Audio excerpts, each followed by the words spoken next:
Retirement के बाद ब्रजभूषण जी उर्फ पंडित जी के साथ कुछ उल्टा ही हो गया। जहां लोग आमतौर पर रिटायरमेंट के बाद समय काटने के लिए वो सारे काम करने लगते हैं जिनसे जिंदगी भर वो बचते रहे थे, जैसे कि सुबह शाम घूमने जाना, आस पड़ोस में दोस्त बनाना, पौधों में पानी डालना वगैरह वगैरह। लेकिन पंडित जी का हाल कुछ उल्टा ही था। उनके पास उनका गीता ज्ञान का ब्लॉग था, जिसके जरिए उन्होंने जाने कितने लोगों से दोस्ती कर ली थी।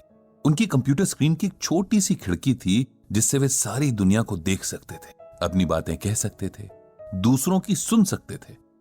इस एज में अपना सीखा दूसरों को बांटने की और दूसरों से सीखने की उनकी भूख ही पंडित जी को कभी पता नहीं चलने देती थी कि अब धीरे धीरे बुढ़ापा उनकी हड्डियों पर हावी हो रहा है। जिंदगी धीरे धीरे रेत की तरह मुट्ठी से फिसल रही थी। रोज जाने कितने लोग ईमेल के जरिए पंडित जी से अपनी जिंदगी की परेशानियों का हल मांगते, और पंडित जी अपने गीता ज्ञान से हर बार कोई ना कोई ऐसा हीरा निकाल ही लाते थे जो अंधेरी रात जैसी मुश्किल में भी उजाले की किरण बिखेर देता। लेकिन कई बार दूर के लोगों को समझाना आसान होता है, अपने आसपास के लोगों को बिल्कुल नहीं, क्योंकि तब आप भी उनके दुख में दुखी होते हैं और तब उनके साथ आपको खुद को भी समझना होता है, जो कि दुनिया का सबसे मुश्किल काम है। पंडित जी भी कल रात से ऐसे ही एक डिलेमा में फंसे हैं। उनके बहुत खास दोस्त रविकांत दुख की नदी में डूब रहे हैं और पंडित जी को समझ नहीं आ रहा है कि कैसे अपने दोस्त को डूबने से बचाएं। क्या कहें ऐसा कि उनके मन को हिम्मत मिले। कहने जाते भी हैं तो अपना ही गला रुआंसा हो जाता है। रह रह कर बस पुराने वक्त की यादें आंखों के आगे आ जाती हैं, यादें जिनमें वे खुद हैं, उनकी पत्नी है रविकांत हैं और रविकांत की पत्नी रश्मि है, जो कल अचानक से उनके दोस्त को अलविदा कहकर अनंत की यात्रा पर निकल गई हैं और पीछे छोड़ गई हैं उनके दोस्त को, जिसके बारे में तमाम मित्र मंडली मजाक बनाती थी कि वो तो किसी के सपने में भी बिना रश्मि के नहीं जाता। रश्मि और रविकांत की कहानी याद करके पंडित जी बार बार भावुक हो जाते हैं। कुछ 40 बरस पहले नई नई शादी करके ये दोनों इस मोहल्ले में किराए का मकान लेकर रहने आए थे। दोनों ही बैंक में काम करते थे और कुछ काम की व्यस्तता तो कुछ नए होने के संकोच के कारण मोहल्ले के कम ही लोगों से उनकी जान पहचान हो पाई थी। पंडित जी के दोनों बेटे तब बहुत छोटे थे और रविकांत से पहले उनकी दोस्ती उन दोनों से हुई थी। शायद इसका कारण रविकांत का बच्चों से बहुत प्रेम करना रहा हो। धीरे धीरे बच्चों की ये दोस्ती उनके माँ बाप तक पहुंची और ये चारों भी आपस में बहुत अच्छे दोस्त बन गए। ईश्वर के खेल भी अजब निराले हैं। जिस रविकांत को बच्चों से अथाह प्रेम था, उसी को औलाद के सुख से वंचित रखा।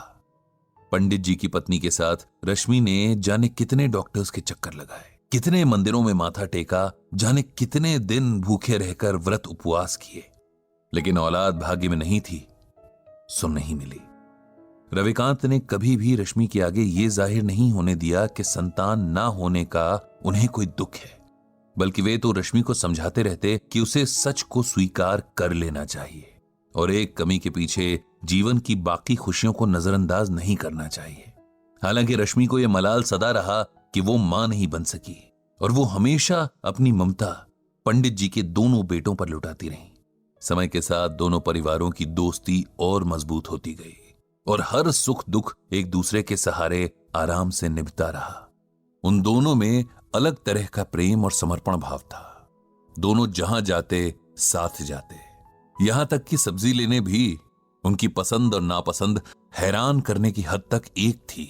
उनका स्वभाव भी एक जैसा। ऐसा लगता था कि जैसे दोनों की ही पर्सनालिटी एक ही रंग से लिखी गई थी। उनके मन एक ही सांचे में ढाले गए थे। एक दूजे के बिना उन दोनों की कल्पना भी नहीं हो सकती थी। और आज वही जोड़ा टूट गया था।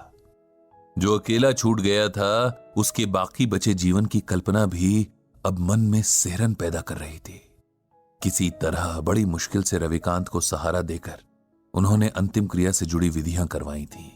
रविकांत का हाल ऐसा था कि जिसे देखकर पत्थर भी पिघल जाए। उसका विलाप, उसके आंसू देखकर तो मौत के देवता की आंखें भी भर आई होंगी। कभी मजाक में शायद रश्मि ने रविकांत से कहा होगा कि अंत समय में उन्हें गंगा किनारे जलाया जाए और उनकी अस्थियां मां गंगा की गोद में बहाई जाए। सो उनकी इसी इच्छा का सम्मान करते हुए रविकांत ने पंडित जी से रश्मि को हरिद्वार ले जाने की बात कही और इंतजाम करने का अनुरोध किया। हरिद्वार के पूरे रास्ते जैसे रविकांत बेसुध थे। उन्हें देखकर ऐसा लग रहा था कि मानो ये दुख में डूब जाना चाहते हैं।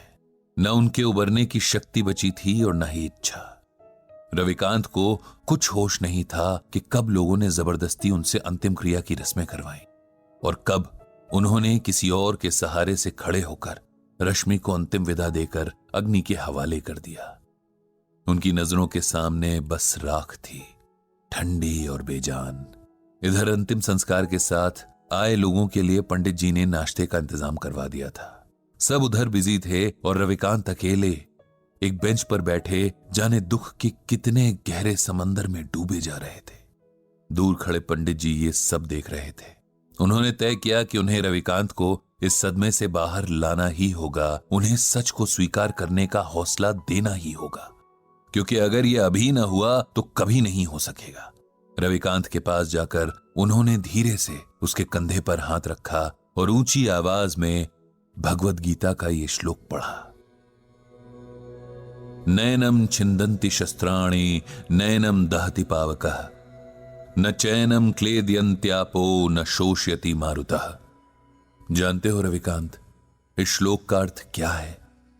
श्लोक का अर्थ है आत्मा को न औजार काट सकते हैं, न आग उसे जला सकती है, न पानी उसे भिगो सकता है, न हवा उसे सुखा सकती है।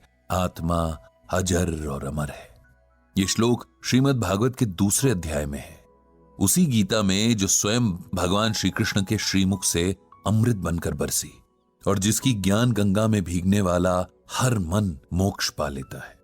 रविकांत का ध्यान आज सुनी हुई सारी बातों में बस इसी बात ने थोड़ा सा उसकी ओर खींचा। उन्होंने पंडित जी से पूछा कि उनके सुनाए श्लोक का यहां क्या मतलब है, क्या संबंध है? क्योंकि तुम शरीर और आत्मा का फर्क भूल रहे हो मेरे दोस्त। अपनी प्रिय पत्नी के शोक में तुम इस सच को अनदेखा कर रहे हो कि उसका सिर्फ शरीर नष्ट हुआ है, उसे चलाने वाली आत्मा नहीं, क्योंकि आत्मा तो अजर अमर है। एक शरीर से दूसरे शरीर की यात्रा करती है, एक जन्म से दूसरे जन्म का फेरा लगाती है। जो मिटा वो मिट्टी थी, जो जीवन शक्ति थी वो अब भी वही है, किसी और मिट्टी में जान फूंकने चली गई है। उसके लिए शोक करना बेकार है, ये उस आत्मा का अपमान भी है। उसे सम्मान के साथ विदा करना ही समझदारी है। यही बात हमें गीता में भगवान श्री कृष्ण अर्जुन को समझाने के बहाने समझा रहे हैं। हमारे मोह माया के बंधन हमें सच्चे लगते हैं, लेकिन सच सिर्फ एक है, और ये वही सच है जिसे भगवान श्री कृष्ण ने अर्जुन को बताया है कि आत्मा अजर और अमर है। इसीलिए शरीर के प्रति प्रेम रखना व्यर्थ है। तुम्हारी रश्मि की देह का साथ तुम्हारे साथ बस यहीं तक का था। इस सच को स्वीकार कर लो और उसकी मृत्यु को उसी भाव से स्वीकार करो जिस भाव से उसके साथ को स्वीकार किया था। माता पिता, बेटा बेटी, पति पत्नी, ये सब रिश्ते देह से जुड़े हैं। आत्मा इन रिश्तों से आजाद है।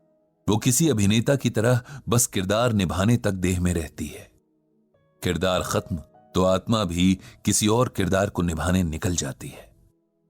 जो अब तक जिया उसकी अच्छी यादों को समेट लो, वही जीवन की कमाई है। उसी के सहारे आगे का जीवन काटना है। उस आत्मा को प्रणाम करो और खुद को शरीर के मोह से आजाद करो। पंडित जी की इन बातों को सुनकर और भगवद गीता के श्लोक की व्याख्या सुनकर रविकांत के मन को ऐसी हिम्मत मिली जैसे किसी डूबते हुए को किसी मजबूत हाथ का सहारा मिल गया हो। जीवन के लिखे को स्वीकार करने की प्रेरणा ने जैसे उसके डगमगाते कदमों में ताकत भर दी थी।